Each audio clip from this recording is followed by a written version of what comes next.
आदाब, मैं हूं behzad फातमी। अंग्रेज़ी ज़बान में एक लफ्ज़ है कलेक्टिव पनिशमेंट। इसका मतलब होता है किसी मुल्ज़िम के ख़िलाफ़ बदला लेने के अमल में उसके सारे दोस्तों अहबाब और उससे डायरेक्टली या इनडायरेक्टली जुड़े हुए सभी लोगों को किसी न किसी तरह सज़ा देना।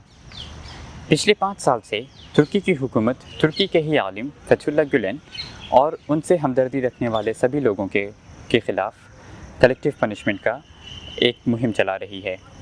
ये सिलसिला हालांकि दिसंबर 2013 के बाद शुरू हुआ था, लेकिन इसने रफ्तार 15 जुलाई 2016 के बाद पकड़ी। 15 जुलाई 2016 के हादसे, जिन्हें रजब तैयब एर्दोआन की हुकूमत उनके ख़िलाफ़ तख्ता पलटी की कोशिश बताती है, उसमें 250 लोगों की जानें गई थीं और दर्जनों ज़ख्मी हुए थे।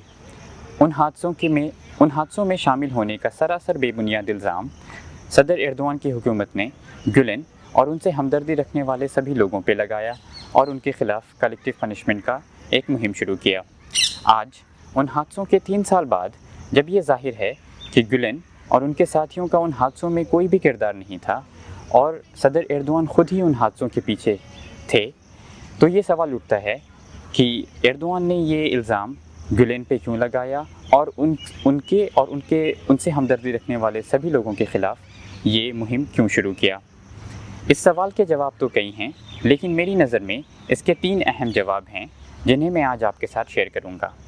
पहला, गुलेन का अपनी इजहार की आज़ादी का खुल के इस्तेमाल करना।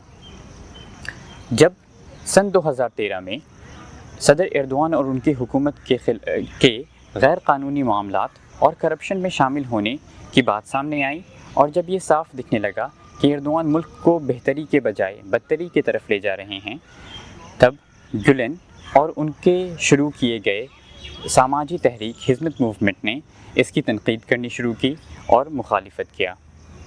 सदर एर्दोआन की तनकीद तो मुख्तलिफ़ वजहों से तुर्की के केमालिस्ट्स, लेफ्टिस्ट्स और सेक्युलर्स तो हमेशा ही करते आए हैं, लेकिन उन्हें नज़रअंदाज करना एर्दोआन के लिए हमेशा ही आसान रहा है, क्योंकि आम तुर्कों की नज़र में ये लोग इस्लाम के मुखालिफ हैं और एर्दोआन इस्लाम के हामी और एक अच्छे मुसलमान। एर्दोआन की ये अच्छे मुसलमान वाली इमेज है तो एक ढोंग, लेकिन अफसोस की बात है कि बहुत सारे लोग इस ढोंग को सच समझते हैं। बहरहाल, ऐसी हालत में जब एक मशहूर और मुतदिर आलिम फेथुल्लाह गुलेन और उतनी ही मुतदिर समाजी तहरीक हिज़मत मूवमेंट ने सदर एर्दोआन की खामियों और गलतियों की तरफ इशारा करना शुरू किया, तो इन्हें नज़रअंदाज करना एर्दोआन के लिए बिल्कुल भी आसान नहीं था। ये उनके एक ईमानदार सियासतदान वाले झूठ का पर्दाफाश कर रहा था और साथ ही साथ एक नेक मुसलमान वाले ढोंग का भी। दूसरी वजह, फेथुल्लाह गुलेन और हिज़मत मूवमेंट का सदर एर्दोआन की सियासत और ज़ाती सियासी ख्वाहिशात का एक हिस्सा बनने से इनकार करना।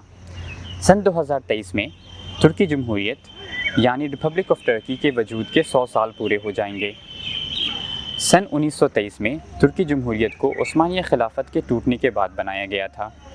2023 में जब तुर्की जमहूरियत अपने वजूद के 100 साल की खुशी मना रहा होगा, सदर एर्दोआन की ख्वाहिश है कि उसी साल वो उस्मानिया खिलाफत के तर्ज पे एक नई खिलाफत का ऐलान करें और ख़ुद को उस नई खिलाफत के खलीफा के तौर पे पेश करें।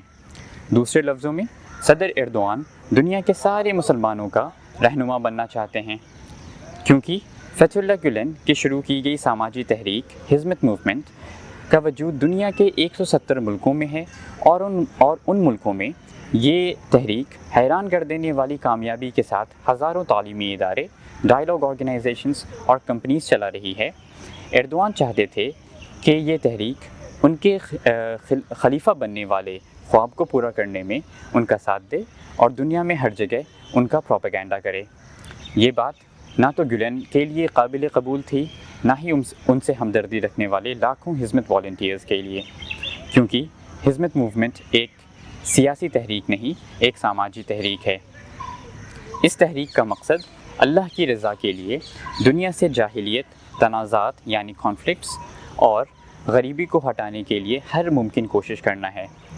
ये तहरीक किसी एक ताकत और शोहरत के लालची इंसान की प्रोपेगेंडा टूल नहीं बन सकती। और तीसरी वजह, हसद और जलन, क्योंकि सदर एर्दोआन ख़ुद को दुनिया के सारे मुसलमानों का रहनुमा के तौर पे देखते हैं اور وہ یہ برداشت نہیں کر سکتے کہ ان سے آزاد کوئی عالم جو ان کے ہی ملک سے نکلے ہوں وہ مسلمانوں کے نظر میں قابل قدر ہو۔ اور جہاں تک فتح اللہ گلن اور ہزمت موومنٹ کی بات ہے، وہ تو صرف مسلمانوں کے بیچ ہی نہیں، غیر مسلموں کے بیچ بھی مشہور اور معتبر ہیں۔ یہ بات صدر ایردوان بالکل بھی ہضم نہیں کر پائے اور فتح اللہ گلن کو بدنام کرنے اور ہزمت موومنٹ کو ختم کرنے کا ہر ممکن کوشش میں لگ گئے اور ایک مہم شروع کیا۔ میری سمجھ میں یہ 3 وجہ بہت ہی اہم ہیں جہاں تک اس سوال کا سوال ہے کہ ان کے معصوم ہونے کے باوجود صدر ایردوان نے فتح اللہ گلن اور ہزمت موومنٹ کے خلاف یہ کلیکٹیو پنشمنٹ کی مہم کیوں شروع کی۔ امید کرتا ہوں آپ اس ویڈیو کو پسند کریں گے اور اپنے دوستوں کے ساتھ شیئر کریں گے۔ جاتے جاتے آپ سے گزارش کروں گا کہ میرے چینل پہ سبسکرائب بٹن دبانا بھی نہ بھولیں۔ شکریہ۔